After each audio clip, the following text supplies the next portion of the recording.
She stood at the altar in a borrowed dress. No family. Just her, him, and a witness they'd found at the courthouse. 3 months ago, her entire family made her choose. Him or them. And she chose him.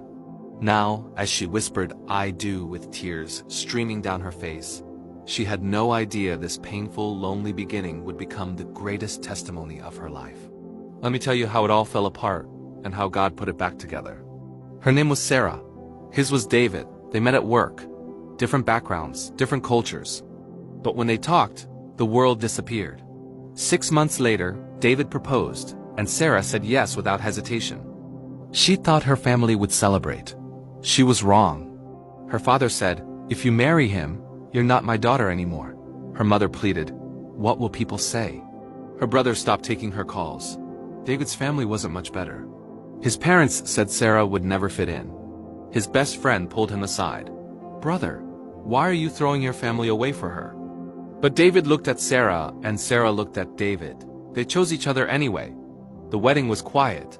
The first year was the hardest. Holidays came and went with empty chairs at their tiny table. When David's father had a health scare, his mother asked him to leave the hospital. "You made your choice," she said coldly. Some nights, Sarah cried in the bathroom. Other nights, David stared at old family photos. They questioned everything. Were they selfish? Wrong? But here's what kept them going. Every morning they prayed together. Just a simple prayer. "God, we chose love. We believe you brought us together. Please don't let us walk this road alone." Day after day. Month after month. Here's where we misunderstand God's timing. We think obedience means immediate blessing. But sometimes God calls you to walk through a tunnel so dark, the only light is the small flame of trust you're desperately trying to keep alive. When God puts two people together, opposition doesn't mean you're wrong. Sometimes it means you're about to witness a miracle. When everyone is against you, it might mean God is preparing something so powerful that only He could orchestrate it. 18 months after the wedding, Sarah got pregnant. She didn't tell her family. But then, her grandmother got sick and was asking for her. Sarah went to the hospital. Her grandmother's eyes filled with tears.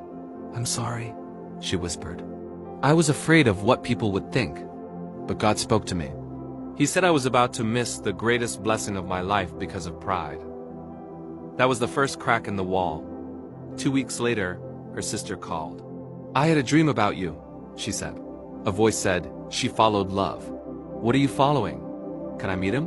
One by one they came. Sarah's mother showed up with groceries and tears. David's father called on his birthday. And when their baby girl was born, the hospital room was full.